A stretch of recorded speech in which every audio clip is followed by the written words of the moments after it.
Hello বন্ধুরা, তো আমরা সবাই সবাই মিলে চলে এসেছি নৈহাটি থেকে ব্যারাকপুরে এসে দাদা বৌদি রেস্টুরেন্টে সবাই মিলে বিরিয়ানি খেলো সবাই। কিন্তু আমি কিন্তু খেতে পারিনি, কারণ আমি ভেবেছিলাম যে বড় মার পুজো দিয়েছি, তো বিরিয়ানি তো আমি খাবোই না। তো আমি বসে বসে ভিডিও করেছি আর সবাই বিরিয়ানি খেয়েছে। দেখো, আমি বসে বসে দেখেছি আমার সামনেই একটা থালা পড়ে আছে, কিন্তু আমি খেতে পাচ্ছি না, কি আফসোস। সবাই মজা করে সবাই মিলে বিরিয়ানি খেয়ে নিল, আর আমি তো খেতেই পারলাম না। তারপর সবাই মিলে আমরা গেলাম আইসক্রিম খেতে যাবে, কিন্তু আমি আইসক্রিমটা অবশ্যই খেয়েছিলাম। সবাই মিলে আইসক্রিম খেয়েছে, দেখো আমিও খাচ্ছি।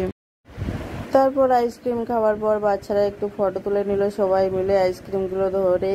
এই দেখো, একজন উল্টে নিয়েছে, তার আইসক্রিম নাকি আলাদা ফ্লেভার বলে উল্টে নিয়েছে। কি অবস্থা বলো এদের।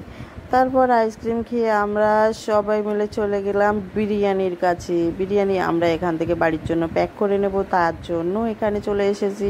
তো কত বড় বড় হাঁড়ি দেখো দাদারা তুলছে, দেখো কিভাবে লাঠি ধরে ধরে তুলছে। তো আজকের মিনি ব্লগটি এই পর্যন্ত। ভালো লাগলে অবশ্যই লাইক কমেন্ট করো। Tata, bye bye.